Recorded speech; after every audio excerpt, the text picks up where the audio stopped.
Assalamualaikum semuanya. Apa kabar kalian? Semoga dalam keadaan sehat dan dilancarkan rezekinya oleh Allah. Amin ya robbal alamin. Suatu hari Baginda Raja merasakan suntuk. Ia ingin keluar istana untuk menghilangkan rasa jenuhnya. Maka dipanggillah Abu Nawas untuk menemani sang raja jalan-jalan.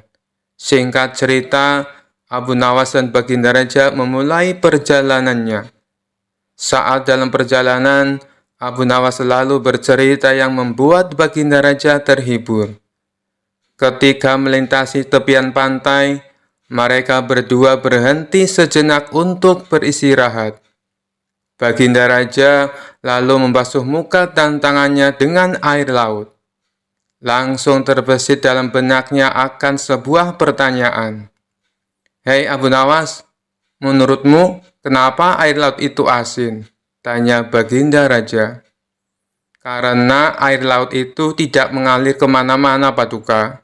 Ia senantiasa ada di tempatnya. Nah, untuk mencegah agar air laut tidak busuk, para leluhur kita dulu memberinya garam. Itulah sebabnya air laut menjadi asin," jawab Abu Nawas. Mendengar penjelasan itu, Baginda Raja tertawa terpingkal-pingkal. Perjalanan mereka berdua pun akhirnya dilanjutkan. Tidak berapa lama dari kejauhan, mereka berdua melihat sebuah benda berkilauan. "Benda apa itu Abu Nawas? Ayo kita ke sana," ajak Baginda Raja. Abu Nawas bergegas melangkah mendahului Baginda Raja.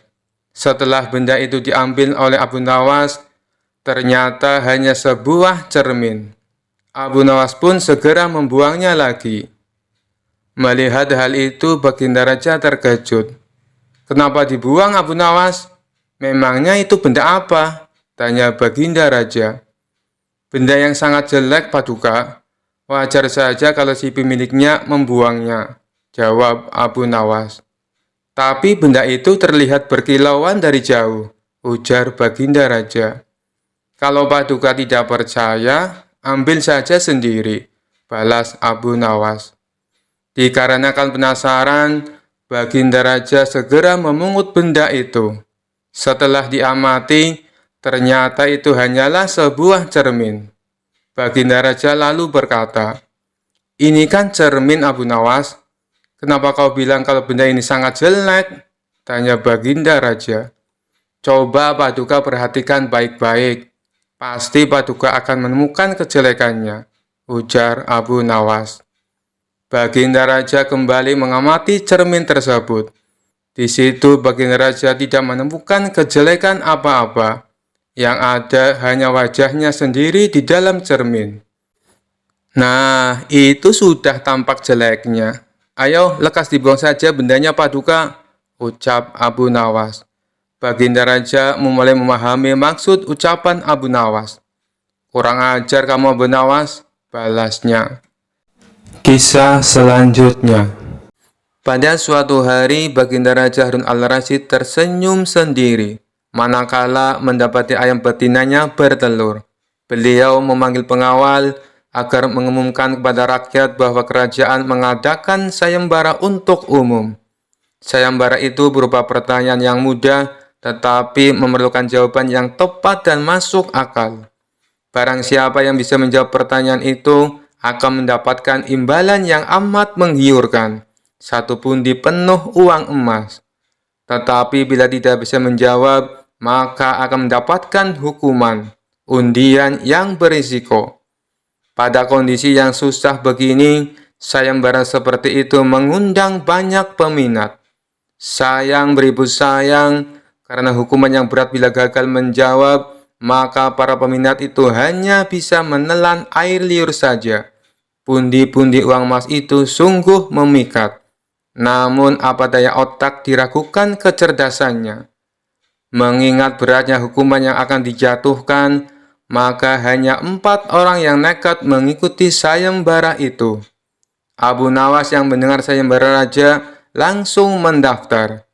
Dia menjadi salah satu dari 4 orang itu. Aturan main sayembara itu ada 2.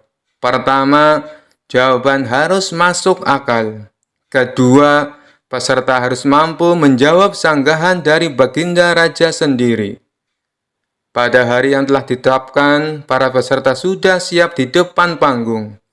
Penonton pun berjubel. Mereka ingin menyaksikan siapa yang beruntung akan mendapatkan pundi-pundi uang emas itu. Baginda Raja duduk di atas panggung.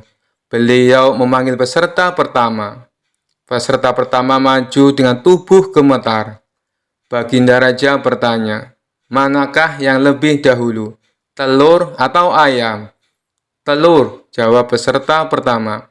"Apa alasannya?" tanya Baginda Raja. "Bila ayam lebih dahulu, itu tidak mungkin, karena ayam berasal dari telur," kata peserta pertama menjelaskan. "Kalau begitu, siapa yang mengeramit telur itu?" sanggah Baginda Raja. Peserta pertama pucat pasi, wajahnya mendadak berubah putih seperti kertas. Ia tidak bisa menjawab. Tanpa ampun ia dimasukkan ke dalam penjara.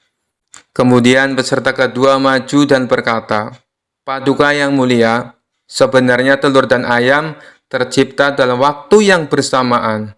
"Bagaimana bisa bersamaan?" tanya Baginda Raja.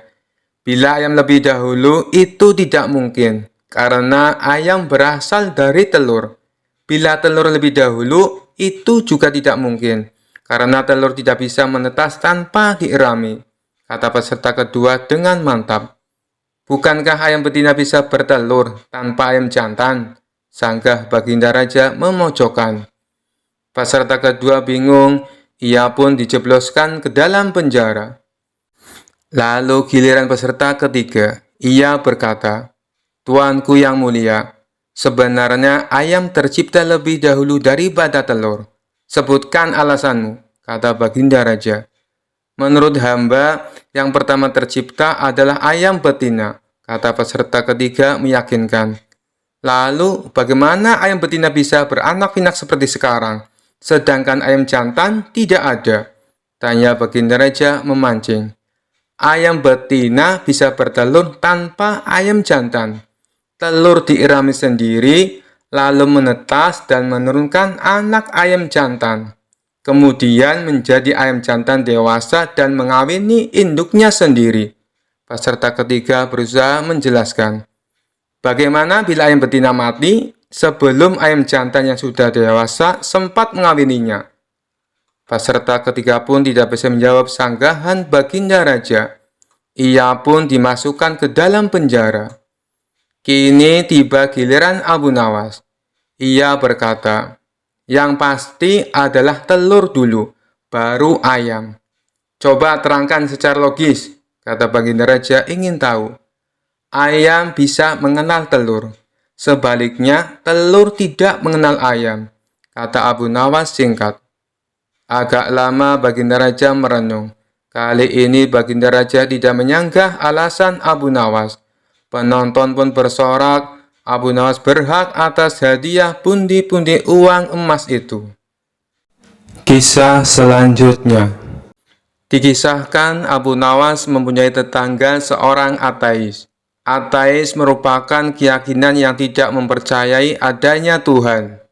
Meskipun demikian, Abu Nawas tetap menghormati tetangganya yang ateis itu. Apabila Abu Nawas mendapatkan rezeki yang berlebih, ia selalu berbagi dengan para tetangga, termasuk tetangganya yang ateis itu. Begitupun sebaliknya, tetangganya yang ateis itu selalu berbagi kepada Abu Nawas jika dia mendapat rezeki yang banyak. Mereka hidup rukun dan saling menghormati, meskipun keyakinan mereka berbeda. Namun ada satu hal yang membuat tetangga ateis ini kesal dengan perilaku Abu Nawas. Pasalnya, setiap orang ateis ini akan berangkat kerja, Abu Nawas selalu berkata padanya, "Alhamdulillah," saat melewati depan rumahnya. Sebenarnya ucapan tersebut bukan untuk mengolok-olok tetangganya yang ateis itu. Hal itu karena Abu Nawas selalu mengatakan Alhamdulillah kepada siapa saja yang lewat di depan rumahnya, dan sudah menjadi kebiasaannya. Lama-kelamaan tetangga atas ini merasa tidak nyaman dan terganggu dengan ucapan tersebut. Suatu pagi saat hendak berangkat kerja, ia melihat Abu Nawas sudah duduk di depan rumah. Saat dirinya melintas tepat di depan rumah Abu Nawas sambil tersenyum, terdengar ucapan Alhamdulillah. Marahlah tetangga ateis itu. "Tidak ada Tuhan," teriaknya dengan mata melotot. Abu Nawas pun terkejut melihat tetangganya yang tiba-tiba marah. "Hei kawan, kenapa kau begitu emosi? Apa salah saya?" tanya Abu Nawas heran. "Aku tidak suka dengan ucapanmu. Jangan ucapkan kata-kata itu di depanku," bentak orang ateis itu. Karena tak ingin ribut dengan tetangganya, Abu Nawas memilih untuk mengalah. "Baiklah kawan, saya tidak akan mengulanginya lagi," ucap Abu Nawas. Akibat kejadian itu, hubungan antara mereka pun menjadi renggang. Sebenarnya Abu Nawas sudah berusaha untuk tetap menjalin silaturahim, namun tetangga ateis itu justru malah menjauhinya. Pada suatu malam, Abu Nawas merasakan sangat lapar, sedangkan dirinya tak punya uang sepeser pun untuk membeli makanan. Selepas sholat Isya, Abu Nawas berdoa, "Ya Allah, saya sedang mengalami masa yang sulit. Saya tidak punya uang, juga tidak punya pekerjaan. Berilah saya rezeki ya Allah. Malam ini saya sangat lapar. Saya membutuhkan makanan," ucap Abu Nawas dalam doanya. Rupanya doa Abu Nawas ini didengar oleh tetangganya yang ateis. Maka muncullah pikiran jahil di benak sang ateis. "Aku akan mengerja Abu Nawas, sekaligus membuktikan bahwa Tuhannya tidak bisa memberinya makan," pikir tetangga ateis itu. Kemudian tetangga ateis itu pergi ke warung untuk membeli beberapa potong roti. Lalu dimasukkannya ke kantong yang besar. Ia juga menyelipkan kertas di dalamnya, di mana kertas itu terdapat tulisan, "Ini bukan dari Tuhanmu, ini dari tetanggamu yang ateis," tulisnya. Sepulangnya dari warung, ia meletakkan kantong besar tersebut tepat di depan pintu rumah Abu Nawas. Tetangga ateis itu lalu mengetuk pintu rumah Abu Nawas dan langsung bersembunyi di balik semak-semak. Ia penasaran dengan reaksi Abu Nawas ketika menerima hadiah darinya. Sementara Abu Nawas yang sedang khusyuk berdoa menghentikan doanya karena ia mendengar pintu rumahnya diketuk. Saat Abu Nawas membuka pintu, ia terkejut melihat ada kantong besar di depan rumahnya. Karena penasaran, ia segera membuka kantong tersebut dan dibuka. Ternyata isinya beberapa roti yang lezat. Abu Nawas langsung bersujud sebagai tanda rasa syukurnya. "Alhamdulillah ya Allah," ucap Abu Nawas setengah teriak. Namun tiba-tiba ia menemukan secari kertas yang berada di antara tumpukan roti. "Ini bukan dari Tuhanmu, ini dari tetanggamu yang ateis." Sejenak Abu Nawas terdiam. Dia pasti sedang mengawasiku dari suatu tempat. Dia mencoba menggoda keyakinanku, pikir Abu Nawas. Dengan suara lantang Abu Nawas berteriak, "Terima kasih ya Allah, Engkau telah mengirimku makanan melalui setan, dan setan itu pula yang membayar semua makanan ini." Tetangga ateis tersebut tentu saja menjadi kecewa. Ia tak menyangka disebut setan oleh Abu Nawas. "Dasar kurang ajar, bukannya berterima kasih kepada aku, tapi justru berterima kasih kepada Tuhannya. Malah aku disebut sebagai setan," gerutunya dalam hati. Kisah selanjutnya. Abu Nawas adalah orang yang sangat sederhana. Meskipun ia dikenal dekat dengan Baginda Raja Harun al-Rasyid, tetapi kehidupan keluarganya cukuplah sederhana, tidak memiliki harta benda yang berlimpah. Ia selalu berbagi dengan fakir miskin di sekitarnya, jika ia mendapat rezeki yang berlebih, seperti ketika mendapat hadiah dari baginda raja. Selain menjadi orang terdekat raja, sehari-harinya ia juga bekerja serabutan, seperti banyaknya orang di kampungnya. Kadang ia berkebun, menebang pohon, menjadi tukang kayu, dan pekerjaan-pekerjaan lainnya yang dianggap halal. Suatu waktu pada musim kemarau, Abu Nawas sedang tidak mendapatkan pekerjaan apapun. Ia juga jarang diundang baginda raja, sehingga ia tidak mendapatkan hadiah. Pemasukan Abu Nawas semakin menipis. Ia hanya mengandalkan sisa dari tabungan untuk membiayai keluarganya sehari-hari. Kadang Abu Nawas mengisi kekosongan waktunya itu dengan beribadah saja, karena memang tidak ada pekerjaan yang lainnya. Suatu hari, istri Abu Nawas meminta sesuatu kepada suaminya. Ia pun berkata, "Wahai suamiku, kapan engkau berikan aku sebuah gaun indah? Beberapa hari ini engkau hanya menghabiskan waktumu untuk berdoa saja," ucap istri Abu Nawas. "Tapi semuanya kulakukan dengan ikhlas, hanya untuk mendapatkan ridho Allah," jawab Abu Nawas. "Kalau begitu, mintalah upah kepada Allah," sahut istri Abu Nawas. Spontan Abu Nawas beranjak menuju pekarangan rumahnya. Dengan berbekal sehari tikar dan alat peribadatan yang lainnya, Abu Nawas mulai bersujud untuk menyampaikan permohonannya kepada Allah. "Ya Allah, berilah hamba upah 100 keping perak," ujar Abu Nawas dengan suara lantang dan dilakukannya berulang-ulang. Rupanya suara Abu Nawas terdengar oleh seorang tetangganya yang kaya dan sedang beristirahat di depan rumah. Mendengar permohonan Abu Nawas, tetangga itu pun berniat untuk mengerjai Abu Nawas. Ia langsung melempar sekantong uang perak 100 keping ke arah Abu Nawas. Abu Nawas pun dibuat kaget. Kaget tidak percaya apa yang telah ia dapatkan. Ia pun langsung mengambil uang tersebut dan langsung berlari menemui istrinya di dalam rumah. "Istriku, aku memang wali Allah dan aku baru saja mendapatkan upah dari Allah," kata Abu Nawas kegirangan.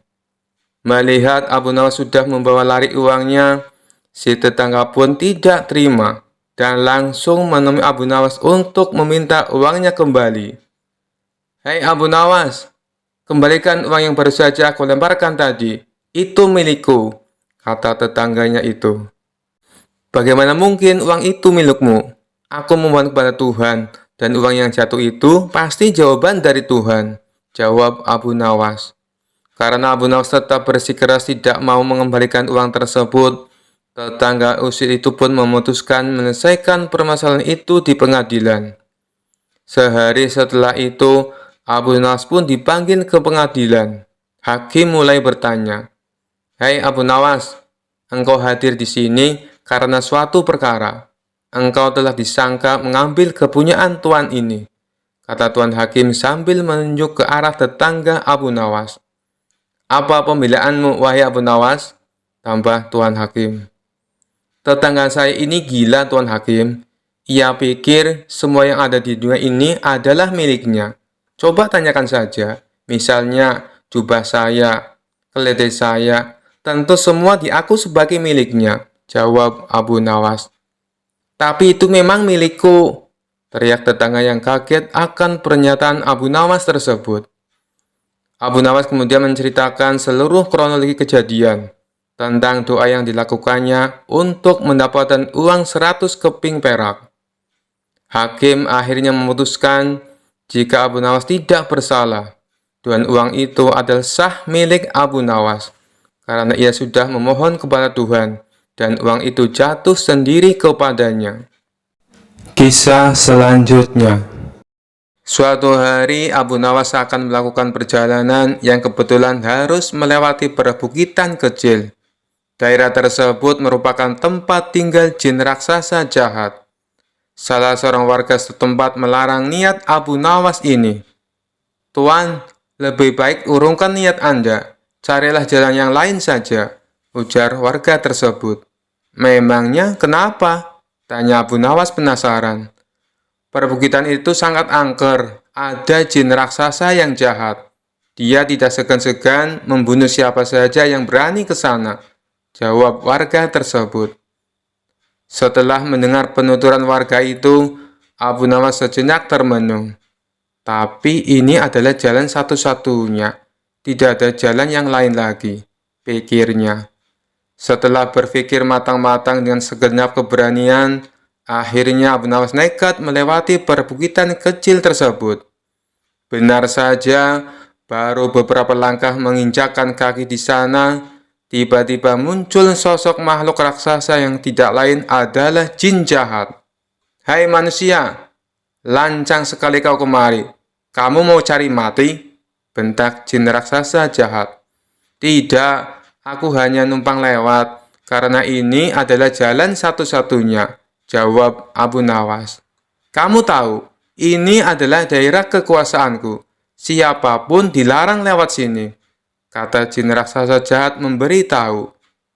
Bukannya ini adalah bumi Allah, kamu tidak ada hak melarangku, balas Abu Nawas. Oh, jadi kamu menantangku, akan aku hancurkan tubuhmu, ancam jin raksasa jahat. Baik, silakan mencobanya, tetapi aku bisa mengalahkanmu, sebab aku sangat perkasa lebih dari yang kau bayangkan, sahut Abu Nawas tidak mau kalah. Omong kosong, kau pasti seorang sufi, makanya berani menantangku. Orang-orang sufi itu hanya terpikat pada masalah rohani. Kau tidak akan bisa mengalahkanku, sebab aku memiliki kekuatan. Wujudku 30 kali lipat lebih besar darimu, ucap jin raksasa jahat. Wujudmu memang lebih besar dariku, tapi itu tidak menjamin kau lebih perkasa. Kalau kau menginginkan uji kekuatan, ambil batu ini dan peraslah air darinya, balas Abu Nawas. Abu Nawas lalu memungut sebutir batu kecil dan diberikannya kepada jin raksasa yang jahat itu. Seketika batu kecil hancur lebur dalam genggamannya. Akan tetapi tidak setetes pun air yang keluar. Jin raksasa jahat tersebut coba mengulanginya beberapa kali dengan batu yang lain. Tapi usahanya sia-sia. Akhirnya jin raksasa jahat itu pun menyerah. Ini mustahil, tidak mungkin ada air di dalam batu. Coba kau tunjukkan kalau batu memang ada airnya, kata jin raksasa penasaran. Dalam keremang-remangan, Abu Nawas mengambil sebuah batu kecil yang lapuk. Bersamaan dengan itu, tanpa sepengetahuan jin raksasa, Abu Nawas juga mengambil sebutir telur dari kantong bajunya. Lantas merupakan batu kecil menggunakan genggaman tangannya. Seketika cairan telur langsung menetes keluar. Melihat hal itu, jin raksasa jahat sangat terkesan dengan kesaktian Abu Nawas.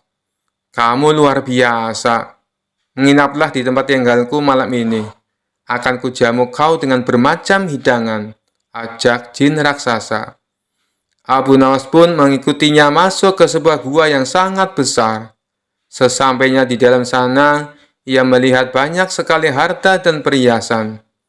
Dari mana semua harta ini? Tanya Abu Nawas. Jin raksasa jahat memberitahu semua harta dan perhiasan tersebut adalah milik para kabilah yang tersesat dan sudah dibunuh. Setelah dijamu makan malam, jin raksasa mempersilahkan Abu Nawas untuk beristirahat. Berbaringlah di sebelahku dan tidurlah, kata jin raksasa jahat. Jin raksasa kemudian membaringkan diri dan segera tidur. Sementara Abu Nawas yang secara naluri mengetahui adanya bahaya pengkhianatan, segera bangkit dan menyembunyikan diri di tempat yang agak jauh dari jin raksasa itu. Abu Nawas mengatur tempat pembaringannya agar seolah-olah tidur di samping jin raksasa. Tidak lama setelah itu, jin raksasa itu bangun. Dia mengambil sebuah batang pohon, lalu menghajar Abu Nawas dengan sekuat tenaga, yang dikiranya masih tidur di sebelahnya. Jin raksasa jahat memukul bertubi-tubi sebanyak 7 kali, kemudian kembali berbaring dan tertidur. Setelah jin raksasa benar-benar tidur, barulah Abu Nawas membaringkan tubuhnya tepat di sebelah jin raksasa. Saat hari sudah menjelang pagi, keduanya pun terbangun. Betapa kagetnya jin raksasa melihat Abu Nawas masih hidup, bahkan tidak ada luka sedikit pun. Guamu nyaman sekali untuk istirahat, tapi sayang, tadi malam aku agak terganggu, sebab aku sempat merasa ada nyamuk menggigitku sampai 7 kali, ucap Abu Nawas. Tentu saja hal itu sangat mengejutkan jin raksasa, hingga tidak berani lagi menyerang Abu Nawas. Bagaimanapun, kalau seorang telah dipukul sebanyak 7 kali dengan batang pohon oleh jin raksasa, pasti akan mati. Apalagi memukulnya menggunakan tenaga sekuat-kuatnya. Akhirnya, jin raksasa jahat tersebut memerintahkan Abu Nawas untuk melanjutkan perjalanannya.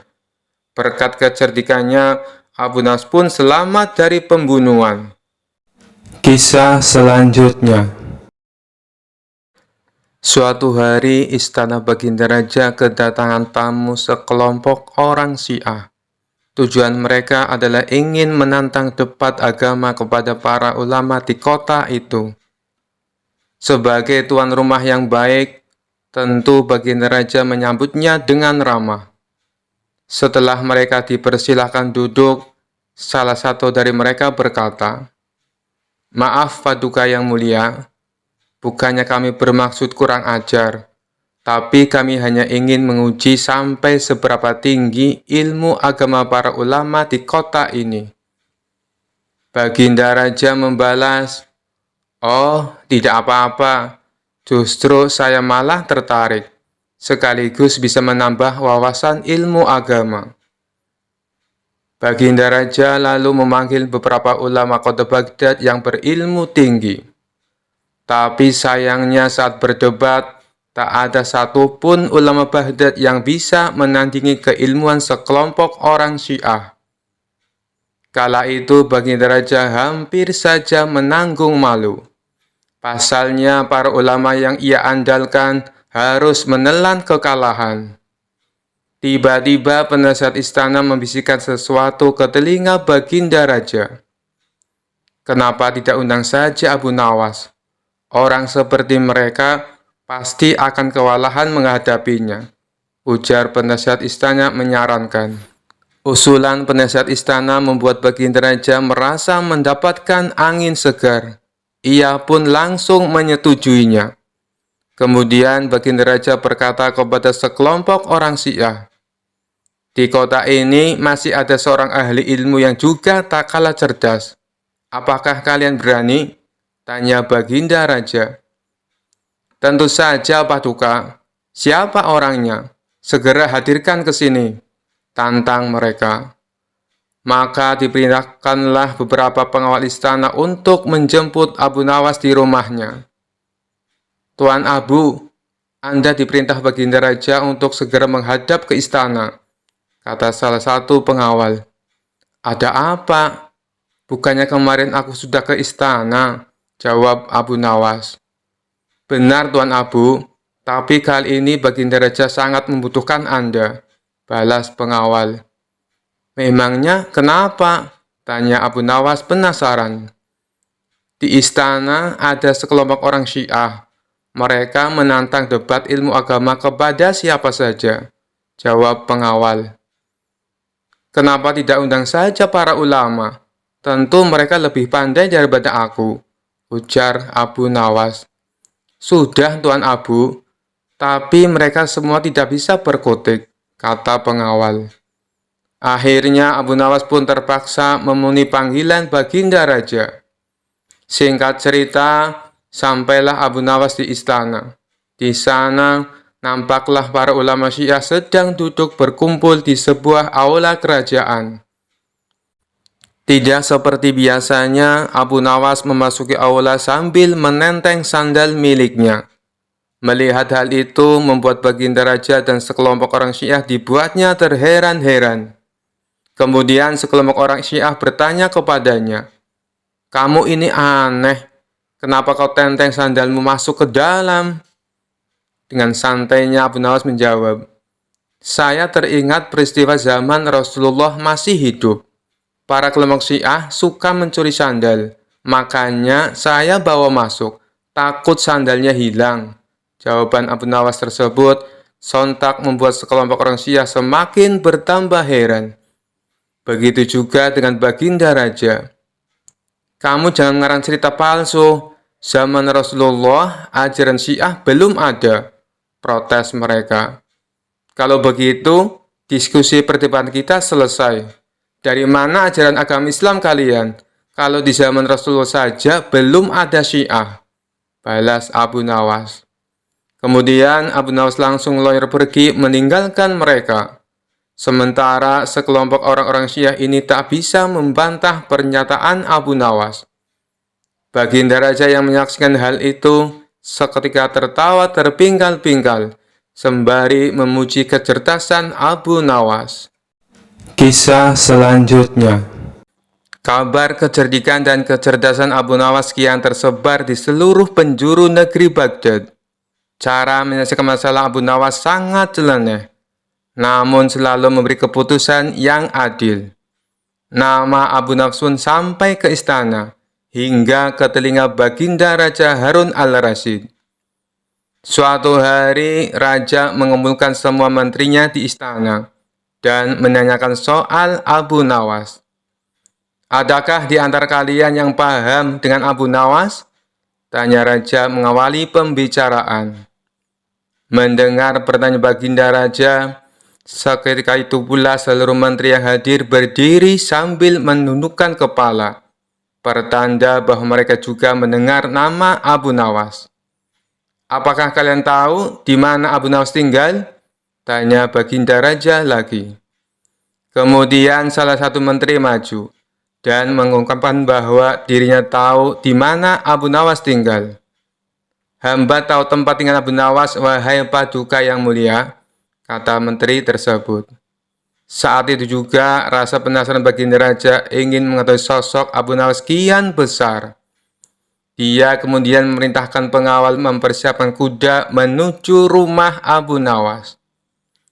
Rombongan Raja berangkat dan membuat heboh para tetangga di sekitar rumah Abu Nawas. Sementara Abu Nawas sendiri masih terlihat santai di dalam rumahnya, dengan handuk masih melilit karena mau mandi. Tidak lama kemudian, pengawal kerajaan beserta Raja datang. Abu Nawas langsung melilitkan handuk di kepalanya, layaknya sorban. Melihat penampilan Abu Nawas yang nyeleneh, membuat Raja tidak bisa menahan tawa. Siapa kamu? Tanya Raja kepada Abu Nawas. Kemudian salah satu pengawal kerajaan berbisik kepada Raja bahwa orang itulah yang bernama Abu Nawas. Namun Abu Nawas justru menjawab pertanyaan Raja dengan nyeleneh.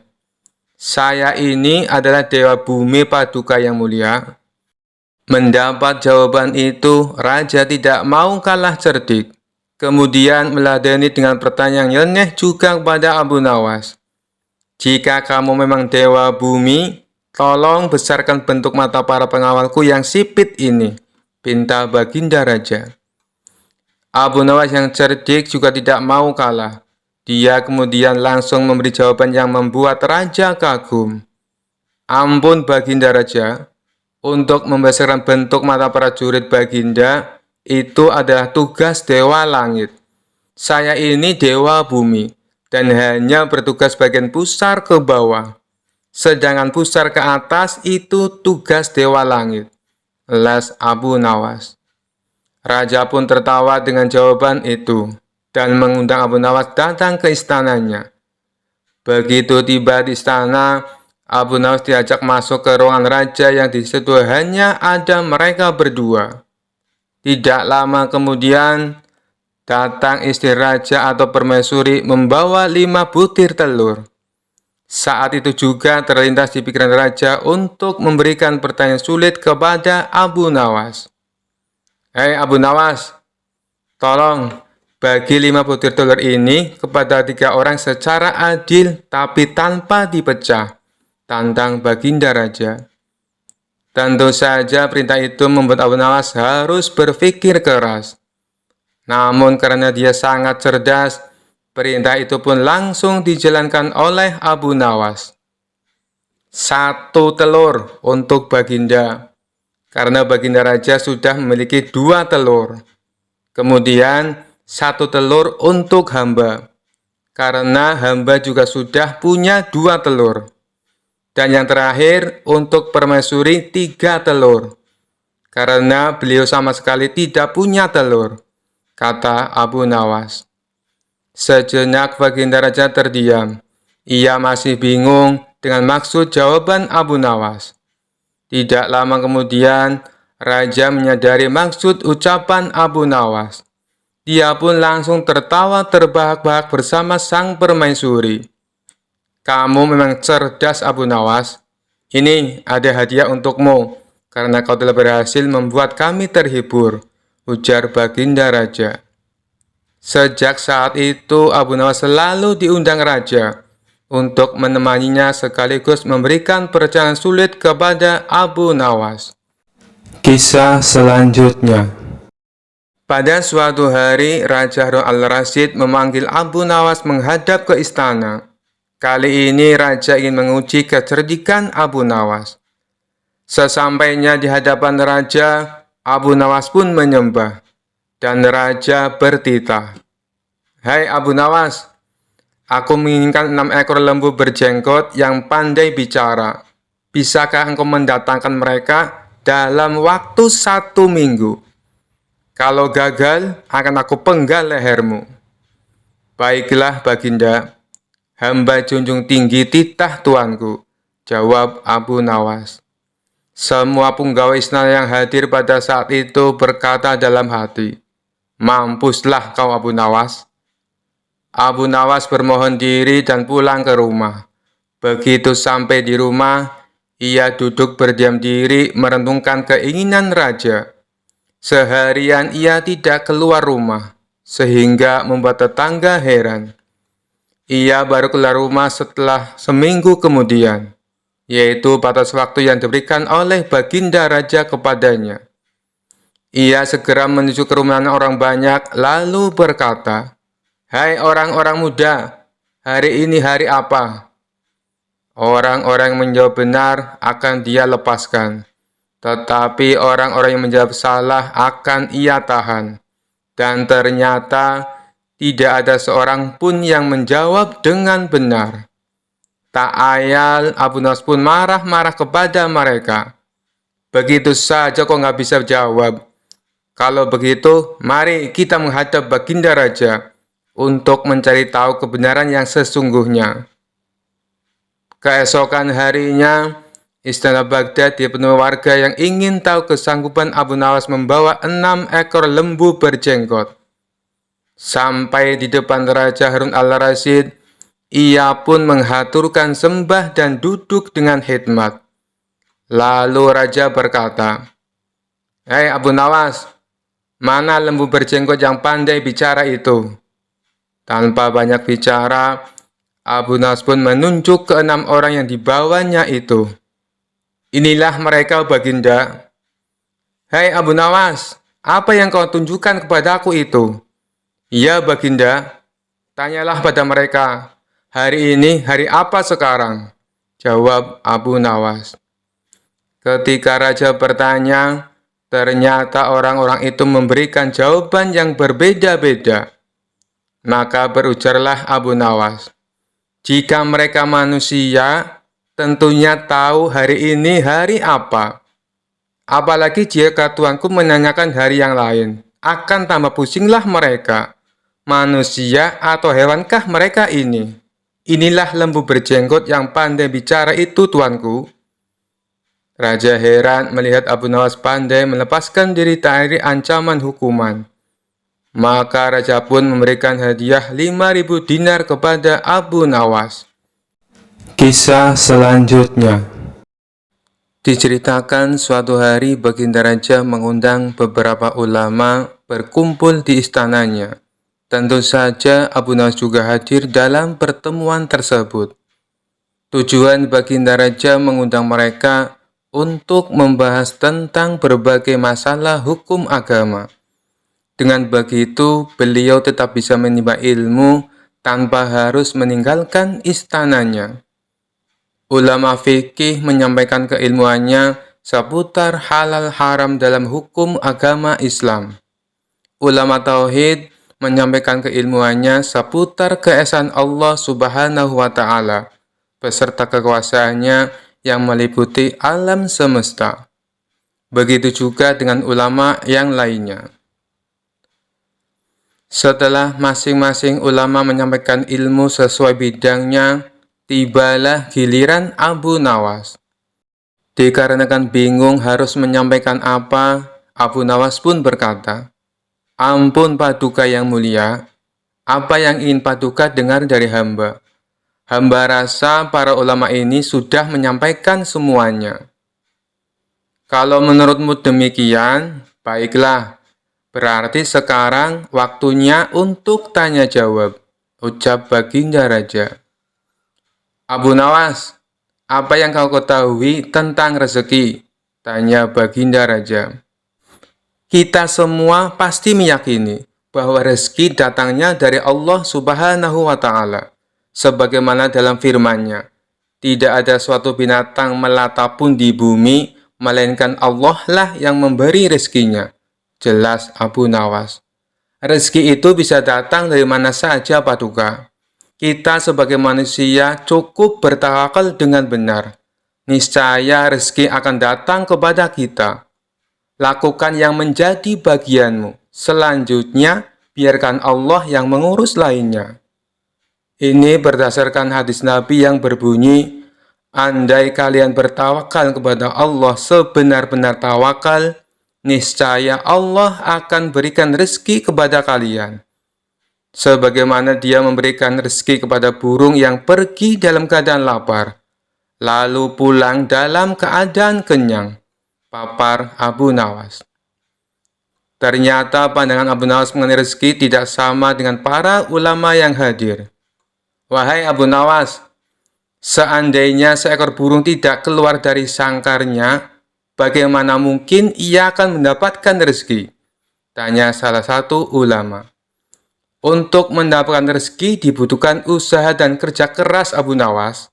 Rezeki itu tidak datang sendiri, melainkan harus dicari dan didapatkan melalui sebuah usaha," timpal ulama yang lain. Tapi Abu Nawas bersikukuh dengan pendapatnya, sehingga terjadilah sedikit perdebatan di antara mereka. Tidak ingin debat berkepanjangan, Abu Nawas lalu berkata, "Begini saja, besok kita berkumpul lagi di sini. Buktikan pendapat kalian di hadapan Paduka Raja." Para ulama pun sepakat dengan tawaran Abu Nawas tersebut.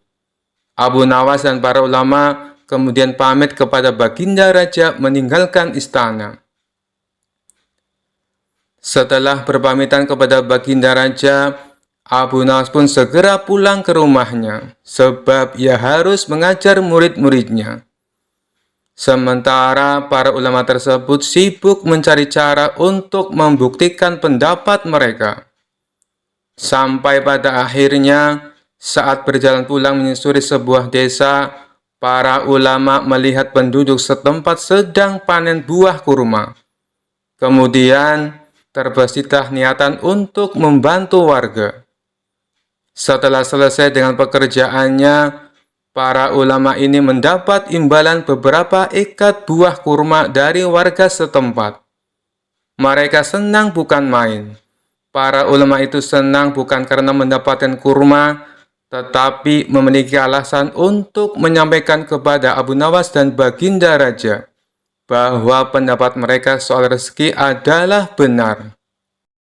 Kita mendapatkan buah kurma karena berusaha dan bekerja. Sedangkan Abu Nawas hanya diam di rumah. Mana mungkin dia mendapatkan kurma? Ini menunjukkan bahwa rezeki bisa didapat bila mencarinya dan bekerja. Jadi pendapat kita sudah benar. Besok kita bawa ini sebagai buktinya. Kita tunjukkan kepada Abu Nawas dan Baginda Raja, kata salah satu ulama kepada kawannya. Maka pada keesokan harinya, para ulama ini datang ke istana. Sesampainya di sana, ternyata sudah ada Abu Nawas duduk di hadapan Baginda Raja. Melihat para ulama sudah datang, Baginda Raja segera menyambutnya. "Kemarilah, silakan duduk tuan-tuan," sambut Baginda Raja. Mereka lalu duduk bersebelahan dengan Abu Nawas. Salah satu ulama kemudian berkata, "Ampun Paduka yang mulia, sesuai dengan janji kami membawakan bukti atas pendapat kami. Kami rasa pendapat Abu Nawas kurang tepat. Justru pendapat kamilah yang lebih tepat." Mendengar hal itu, Baginda Raja pun bertanya, "Bukti apa yang kalian bawa?" Para ulama ini segera menunjukkan beberapa ikat buah kurma, lalu meletakkannya di hadapan Abu Nawas dan Baginda Raja. "Buah kurma ini kami dapat karena kemarin kami bekerja membantu warga panen kurma. Jadi, mengenai pendapat Abu Nawas yang mengatakan seseorang cukup bertawakal dengan benar, nanti rezeki akan datang sendiri, kami rasa pendapat tersebut kurang tepat Paduka. Pendapat kamilah yang lebih tepat, karena rezeki itu harus dicari. Seandainya kami tidak bekerja membantu warga, kurma ini tentu tidak akan sampai di tangan kami. Sedangkan Abu Nawas kemarin hanya berdiam diri di rumah. Apakah Abu Nawas mendapat kurma seperti kami? Tentu saja tidak Paduka, karena kemarin Abu Nawas tidak bekerja," kata ulama menjelaskan. "Yang kalian katakan itu benar sekali. Aku sependapat dengan kalian," sahut Baginda Raja. "Bagaimana denganmu Abu Nawas? Apakah kamu masih membantahnya?" tanya Baginda Raja. Mendengar hal itu, Abu Nawas hanya tersenyum seraya mengambil kurma dan mencicipinya. Kemudian ia berkata, "Kemarin aku memang hanya di rumah seharian, karena aku harus mengerjakan tugasku sebagai guru, yaitu mengajar murid-muridku. Hari ini, saat kalian bercerita tentang kurma, tiba-tiba saya jadi kepengin. Alhamdulillah, kalian datang bukan hanya membawa ceritanya, tapi juga buah kurmanya untukku. Bukankah ini juga bagian dari rezeki yang datang tanpa sebab? Seperti yang hamba ucapkan dulu Paduka, cukup dengan tawakal yang benar kepada Allah. Niscaya Allah akan berikan rezeki. Lakukan yang menjadi tugasmu. Selanjutnya, biarkan Allah yang mengurus lainnya. Hamba melakukan tugas sebagai guru. Lalu Allah mengirim kalian membawakan kurma untukku." Ucap Abu Nawas tidak mau kalah. Mendengar penjelasan Abu Nawas, para ulama pun langsung tertawa satu sama lain.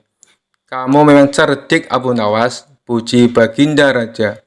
Sementara para ulama ini meskipun berbeda pendapat, tidak saling menyalahkan dan membenarkan pendapatnya sendiri.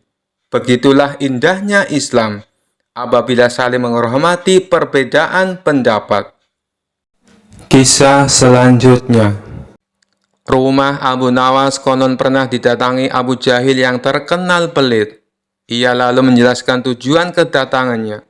Dia ingin meminjam uang 100 dinar. Tentu saja Abu Nawas terkejut mendengarnya. "Dari mana saya mendapatkan uang sebanyak itu?" kata Abu Nawas. "Tolonglah Abu Nawas, aku yakin kamu pasti ada. Pinjami aku selama sebulan," pinta Abu Jahil merengek. Awalnya Abu Nawas tidak mau mengabulkan permintaan Abu Jahil. Namun karena terus-menerus didesak, Abu Nawas tidak bisa menolak. "Tapi kamu janji ya, hanya sebulan," kata Abu Nawas mengingatkan. "Ya, saya berjanji Abu Nawas, bulan depan kebun saya panen. Saya pasti akan mengembalikan uang pinjaman saya," jawab Abu Jahil. Singkat cerita, setelah 1 bulan, Abu Jahil tidak pernah mengembalikan uang tersebut. Padahal saat itu kebun Abu Jahil sudah panen, dan hasil panennya melimpah ruah.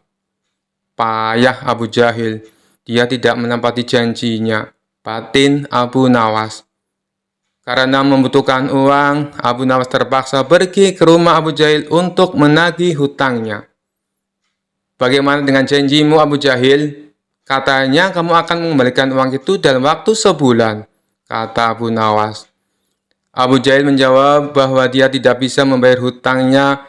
Ia beralasan bahwa uang hasil kebunnya digunakan untuk mengobati saudaranya yang sedang sakit. Jangan khawatir Abu Nawas, saya pasti akan membayar bulan depan, kata Abu Jahil. Mendengar jawaban Abu Jahil, Abu Nawas sangat kecewa. Akhirnya, dia pulang tanpa membawa uang sepeser pun. Beberapa hari kemudian, Abu Nawas mendengar kabar bahwa Abu Jahil sering mengundang teman-temannya untuk berpesta di rumahnya. Mendengar hal tersebut, Abu Nawas menjadi emosi. Kurang ajar, katanya dia kekurangan uang, tetapi dia malah sering mengadakan pesta, gerutu Abu Nawas. Abu Jahil pasti tidak akan membayar hutangnya, karena 1000 alasan. Akhirnya Abu Nawas mendapat ide untuk mengerjai Abu Jahil. Keesokan harinya, Abu Nawas pergi ke desa seberang untuk menemui sahabatnya. Dia mulai menyusun strategi dan meminta bantuan seorang teman. Setelah strateginya matang, Abu Nawas segera mendatangi rumah Abu Jahil. "Mengapa kamu ke sini, Abu Nawas? Aku kan sudah bilang, jika mengembalikan uangnya itu bulan depan," kata Abu Jahil. "Jangan salah paham, Abu Jahil. Aku ke sini bukan untuk menagih hutang. Aku ingin mengajakmu bertemu orang pintar," jawab Abu Nawas. "Memangnya ada perlu apa?" tanya Abu Jahil penasaran. "Ini Abu Jahil, di desa seberang katanya ada dukun pesugihan yang bisa membuat kita kaya. Aku ingin mencobanya ke sana," jawab Abu Nawas. "Benarkah? Baiklah Abu Nawas, aku ikut. Aku juga ingin kaya," kata Abu Jahil kegirangan mendengar adanya tawaran dukun pesugihan itu. Singkat cerita, Abu Nawas dan Abu Jahil tiba di rumah dukun pesugihan tersebut. Setelah memanggil keduanya, dukun itu bertanya, "Apa yang kamu lakukan di sini?" Abu Nawas kemudian mengutarakan keinginannya agar ia ingin kaya tanpa bekerja. "Ah, itu mudah, tapi ada syaratnya," kata sang dukun. "Apa syaratnya?" tanya Abu Nawas. "Syaratnya harus ada yang dikorbankan.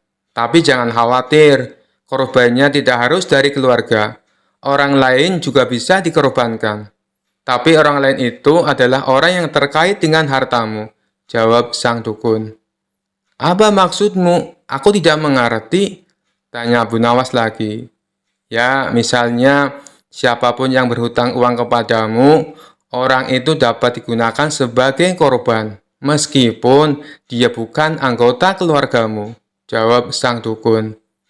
"Bagaimana jika orang itu tidak mau?" tanya Abu Nawas. "Kamu tidak perlu meminta izin kepada orang tersebut. Nanti ia akan jadi korban tanpa ia sadari dan tiba-tiba mati dengan mengerikan," kata sang dukun menjelaskan. "Oh, aku mengerti. Baiklah, aku setuju," jawab Abu Nawas sambil memandang Abu Jahil. Abu Jahil yang merasa dikorbankan langsung gemetaran. Dukun itu kemudian mengajari Abu Nawas mantra sebagai ritual. Tengah malam, setelah kembali dari rumah sang dukun, Abu Nawas berkata di tengah jalan, "Abu Jahil, kamu tidak perlu mengembalikan hutang yang 100 dinar. Saya ikhlas." Mendengar hal itu, Abu Jahil langsung ketakutan. "Jangan Abu Nawas, saya akan mengembalikan uang kamu nanti. Tepatnya saat sampai di rumah saya. Nanti akan segera aku kembalikan," kata Abu Jahil dengan ketakutan. "Bukankah kamu kemarin mengatakan bahwa kamu kehabisan uang?" kode Abu Nawas. "Saya masih punya banyak uang, Abu Nawas. Aku sengaja berbohong padamu," kata Abu Jahil. Akhirnya Abu Jahil segera mengembalikan uang pinjamannya kepada Abu Nawas di hari itu juga, sejumlah uang 100 dinar. Setelah diselidiki, terungkap bahwa dukun yang didatangi Abu Nawas dan Abu Jahil adalah sahabat Abu Nawas.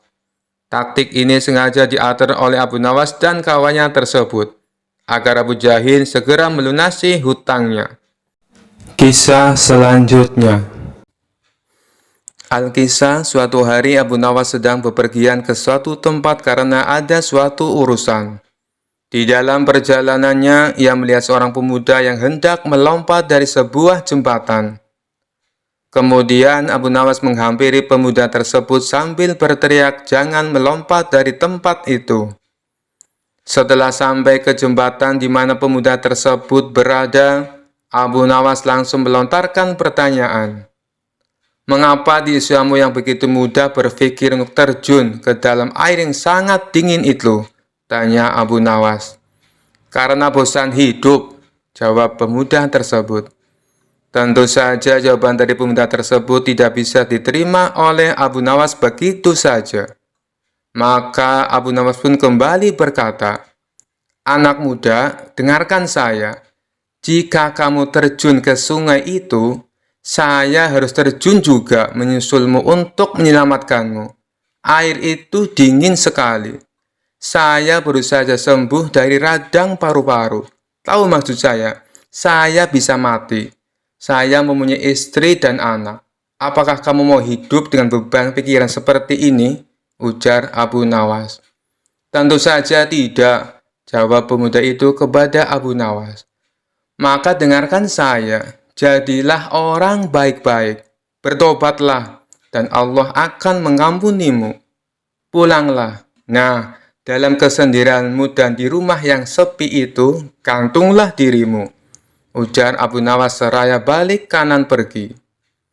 Setelah mendengarkan perkataan Abu Nawas, pemuda itu membatalkan niatnya untuk bunuh diri dan kembali pulang ke rumahnya. Dalam perjalanan selanjutnya, Abu Nawas didatangi oleh seorang laki-laki bejat. Tanpa basa-basi, laki-laki tersebut langsung menanyakan sesuatu kepada Abu Nawas. "Wahai Abu Nawas, aku ingin sekali memiliki kemampuan melihat setan. Apa kau bisa mengajariku bagaimana cara melihatnya?" tanya laki-laki bejat tersebut. "Tentu bisa, tepat sekali kau bertemu denganku," jawab Abu Nawas mengiyakan permintaan laki-laki itu. "Kalau begitu, tunjukkan kepadaku," ujar laki-laki tersebut kepada Abu Nawas. "Itu mudah sekali. Apa kau mempunyai cermin di rumah?" kata Abu Nawas. "Tentu saja punya, wahai Abu Nawas," jawab laki-laki itu kembali. Kemudian Abu Nawas pun memberitahukan cara melihat wujud setan kepada laki-laki bejat tersebut. "Jadi begini caranya, pandangi cerminmu betul-betul. Tidak butuh waktu lama, kau akan melihat wujud setan yang ingin kau ketahui," jelas Abu Nawas. Pemuda itu yang mengetahui maksud dari perkataan Abu Nawas hanya bisa tertawa terpingkal-pingkal. Kisah selanjutnya. Dikisahkan pada saat itu Harun al-Rasyid menunjuk kawannya untuk menjabat sebagai gubernur di kota Abu Nawas tinggal. Namun sayangnya orang yang ditunjuk ini menyalahgunakan jabatannya. Dengan sewenang-wenang dia memerintahkan para prajurit untuk menangkap para sastrawan yang dianggap pintar. Setelah beberapa sastrawan berhasil ditangkap, mereka dihadapkan kepada gubernur yang baru itu. Satu persatu di antara mereka ditanya oleh sang gubernur, "Menurutmu, saya gubernur yang adil atau zalim?" tanya sang gubernur. "Anda adalah gubernur yang zalim," jawab sastrawan yang pertama. Sang gubernur terperanjat dengan jawaban tersebut. "Apa alasanmu?" tanya sang gubernur. "Karena Anda telah menangkap kami tanpa sebab," jawab sastrawan pertama. "Prajurit, masukkan dia ke dalam penjara. Besok dia harus dihukum mati," pinta sang gubernur. Sastrawan berikutnya dipanggil dan diberi pertanyaan yang serupa. "Menurutmu, saya gubernur yang adil atau zalim?" tanya sang gubernur. "Tuanku adalah gubernur yang adil," jawab sastrawan yang kedua. "Apa alasanmu?" tanya sang gubernur kembali. "Karena tuanku sangat memperhatikan rakyatnya," jawab sastrawan tersebut. "Kamu pembohong," Prajurit, masukkan dia ke dalam penjara. Besok dia harus dihukum mati, kata sang gubernur. Begitulah seterusnya, apabila dijawab adil ataupun zalim, sang gubernur tetap memberikan hukuman mati pada para sastrawan. Kemudian beberapa sastrawan yang belum tertangkap mendatangi rumah Abu Nawas. Tolonglah kami Abu Nawas, beberapa kawan kita dijatuhi hukuman mati, kata mereka penuh khawatir. Abu Nawas terkejut mendengarnya. Kenapa gubernur melakukan hal itu? Bagaimana ceritanya? Tanya Abu Nawas heran. Kami sendiri tidak tahu Abu Nawas. Tanpa sebab, gubernur yang baru menangkapi para sastrawan di kota kita.